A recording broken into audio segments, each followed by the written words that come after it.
নষ্ট হয়ে গেছে ধান আর কি ধান পচে গেছে, এগুলো আর হবে না হবে না শুধু ধান 10 ঘন্টা, ওই উত্তর পাশে 5 ঘন্টা, মানে সব ডুবে গেছে, সব পানির তলে।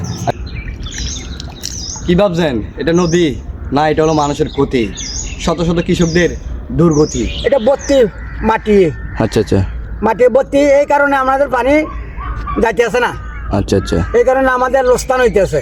হ্যাঁ কালা ফুলটার মানে কালা ফুল আচ্ছা আচ্ছা এটা এই কারণে আমাদের নষ্ট হয়ে গেছে। তো এখানে বিষয়টা হলো যে আমাদের কালাফুলের যে খালটা আছে ওই খালের মধ্যে মাটির কারণে পানি আবদ্ধ হয়ে রয়েছে, ওই কারণে রাস্তায় এবং জমিনে পানিগুলো চলে যাচ্ছে, ওই কারণে ফসলের অনেক ক্ষতি হচ্ছে, কৃষকদের অনেক কষ্ট হচ্ছে। আসসালামু আলাইকুম।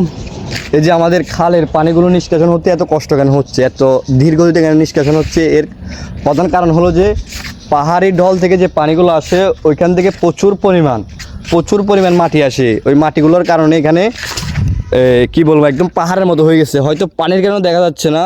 আমরা গোসল করে আসছি, সাদ্দাম কিছু বলো।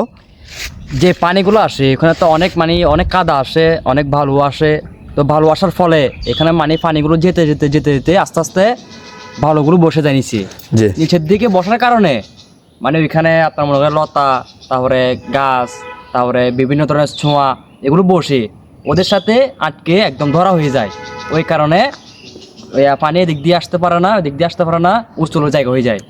আমরা তো এখন গোসল করে আসছি এবং ভাত খেয়ে আসছি, না হলে আপনাদেরকে দেখাইতাম এখানে কি পরিমাণে পানি এবং কি পরিমাণে মাটি আছে এখানে। আসলে আমরা গোসল করে আসার কারণে আপনাদের প্র্যাকটিক্যালি দেখাতে পারতেছি না, তো আপনারা হয়তো ক্যামেরার মাধ্যমে দেখলে বুঝবেন এখানে পানিগুলো অনেক আস্তে আস্তে, তো ওই কারণে জলাবদ্ধতা হয়ে এখানে পানিগুলো বিভিন্ন জায়গায় ছড়ে যাচ্ছে, বেশি ঢল হলে রাস্তায় উঠে যায় এবং জমিনে নেমে মানুষের ফসল নষ্ট করে ফেলে, কৃষকদের পেটে লাথি মারে এক ধরনের।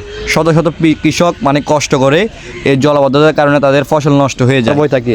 তো আমরা জেলা প্রশাসনের কাছে দৃষ্টি আকর্ষণ করছি যে আমাদের এই খালটা দ্রুত নিষ্কাশন করুক, যেন আমাদের এই কষ্টটা লাঘব হয়, এবং এই রাস্তা দিয়ে শুধু টেরিয়ালের মানুষ না, বহরপুর মহানগর, বৈদ্যপুকুর, তারপরে আপনার অনেক এলাকার প্রত্যেক দিন শত শত গাড়ি এখান দিয়ে যায়, শত শত মানুষ চলাচল করে, এইসব মানুষের কষ্ট হয়।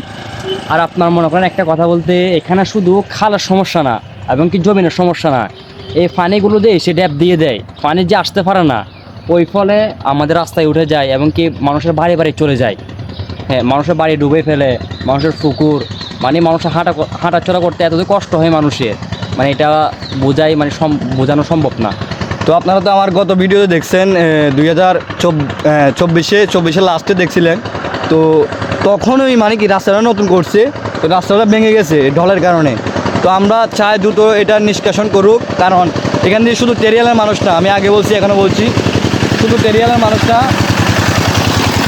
প্রত্যেক দিন শত শত মানুষ, শত শত যানবাহন এখান দিয়ে চলাফেরা করে, শুধু টেরিয়ালের মানুষ না, বিভিন্ন এলাকার মানুষ এখান দিয়ে চলাচল করে, ওই কারণে আমরা চাই দ্রুত এই কাজটা করুক। আমাদের সীতাকুণ্ড জেলা প্রশাসনের কাছে আমরা দৃষ্টি আকর্ষণ করছি, এই কাজটা অতি তাড়াতাড়ি করে নিক, কারণ শত শত মানুষ এখানে কষ্ট করতেছে, এবং শত শত কৃষকের ফসল নষ্ট হয়ে যাচ্ছে এই শুধু একমাত্র এই খালের কারণেই, খালের পানি। তো যতটুকু বুঝলাম আমাদের খালের পানির কারণে আমাদের এখানকার কৃষকদের অনেক কষ্ট, জমিতে পানি এসে তাদের ফসলগুলো নষ্ট হয়ে যাচ্ছে, বিশেষ করে এবারে ধানগুলো একদম পচে গেছে। আপনারা দূর দূরান্ত থেকে যা দেখা যাচ্ছে একদম নদীর মতো লাগতেছে, ছোটোখাটো একদম নদীর মতো, ছোটোখাটো কি একদম বড় নদীর মতো হয়ে গেছে। একটা মানুষ 800-900 টাকা করে নিয়েছে। আচ্ছা, তো এই ক্ষতিটা হচ্ছে কার? সাধারণ কৃষকদের।